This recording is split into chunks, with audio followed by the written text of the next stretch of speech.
Egaa hadda waan kana fakkaatu wajjin hojjennu kun maqaan isaa sanabun jedhama. Baay'ee mi'aawaa tokko wajjin hojjennuun isiniin jedhan faana turtii godha, like subscribe godha.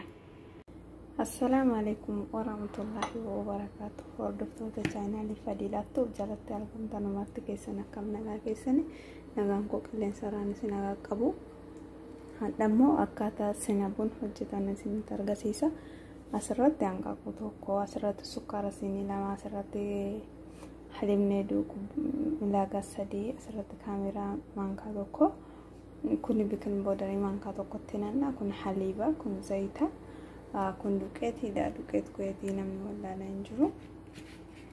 Egaa mee wajjin hojjennu isiniin jedha. Kun immoo soogidda bicuutti nanna jechuudha. Dura kaameeraatti naqannaa asirratti kana booddee kun sukkaara,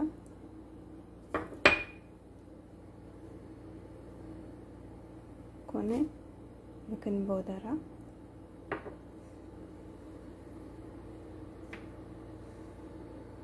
kun haliiba,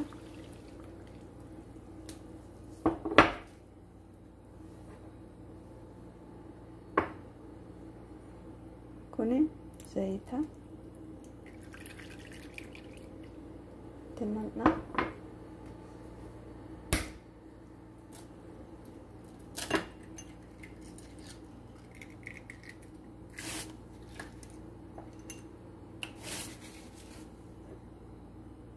kun hanqaaquudha.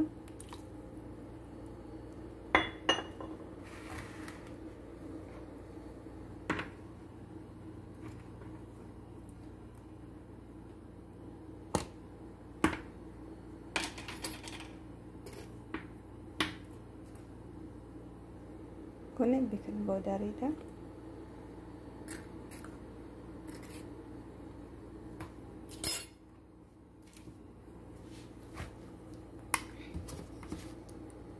Kun soogidda xinnootti nanna. Amma ni sochoofna.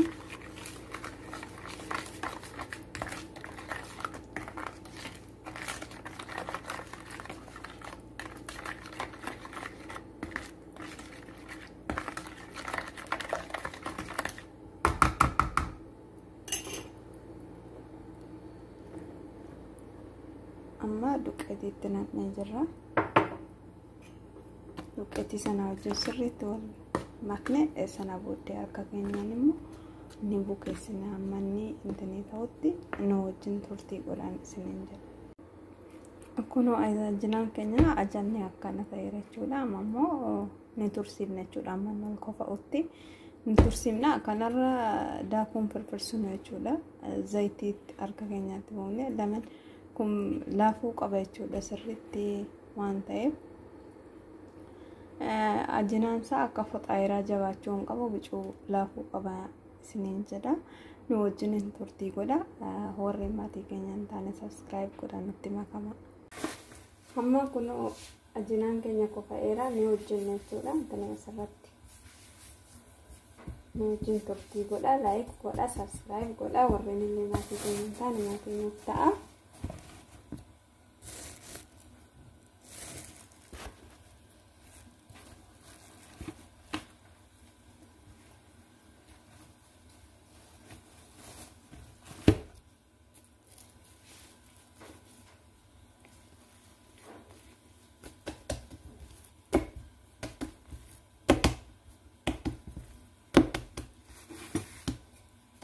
Asirratti kun akkana goona. Haphisuu qabna sirriitti.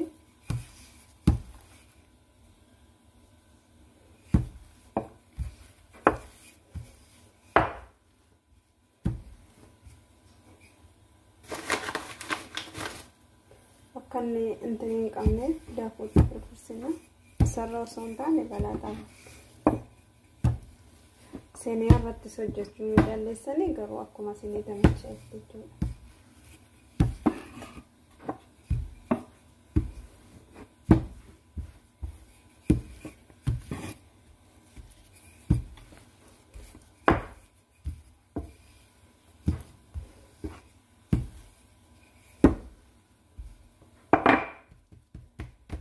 kunoo akkana ta'ee jira. Kun sukkaaraa fi girfaa daakamaadha. Kunoo akkana girfaa daakamaadha. Sukkaaraa wajjin walitti naqame jechuudha. Sukkaara jiraadha malee daakamaa miti. Girfaan ግን daakamaa.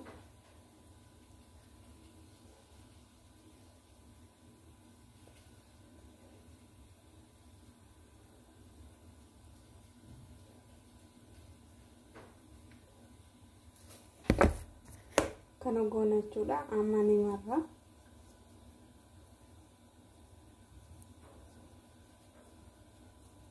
Xiqqeessinee banaa jechuudha.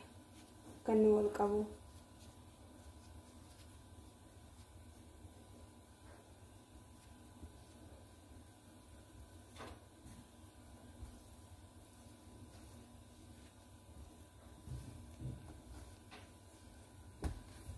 Kunoo akkanatti marree jirra. Hamma ni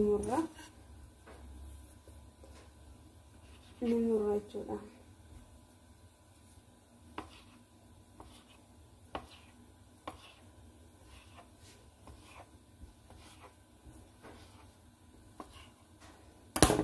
Kunoo akkana ta'ee jira. Akkana jechuudha. Akkana gadi qaqamne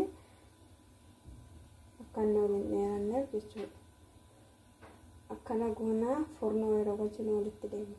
Amma kunoo seenii akkanatti dhiyeeffannaa zayitii bicuutti naqne sina bunii keessa goona jechuudha. Amma sila hojjenne jechuudha. Akkanatti walitti faffageessina jechuudha. Akka inni waliin qabneef. Sina bunii isa wal qabataa osoo hin taane isa habba habbaa hojjetaarra waan ta'e isa tokko tokkoon.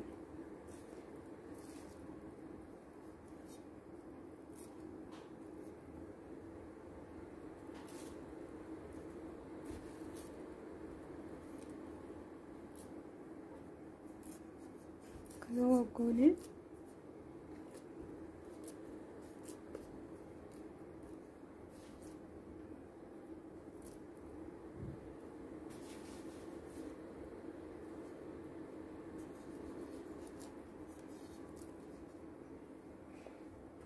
kana eega gooneen booddee kireemii kanatti naqna jechuudha. Maaliif kireemiin kun yeroo furnoo keessa galu akka inni hin goyneef keessi isaallee sooftii ta'a jechuudha. Waa tokkoyyuu akka ajinaatti miti. Kunoo seenii jalatti naqna jechuudha. Kanatti kana naqnee kana waliin geenya akkana.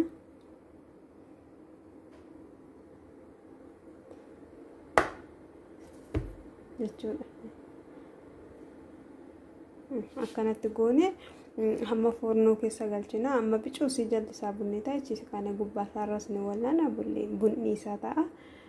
Sana booddees wajjinumaan ilaalan isiniin jedha. Kunoo sina buniin keenya baay'ee kana fakkaata. Keessi isaallee sooftiidha baay'ee jechuudha. Hamma nistilatti goona jechuudha.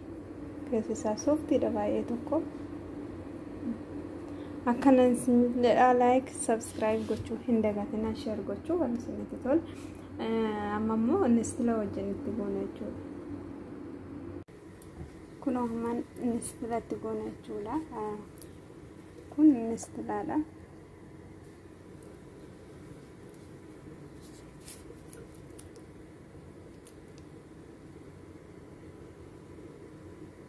Kanatti itti goone badaas hin daneessinu.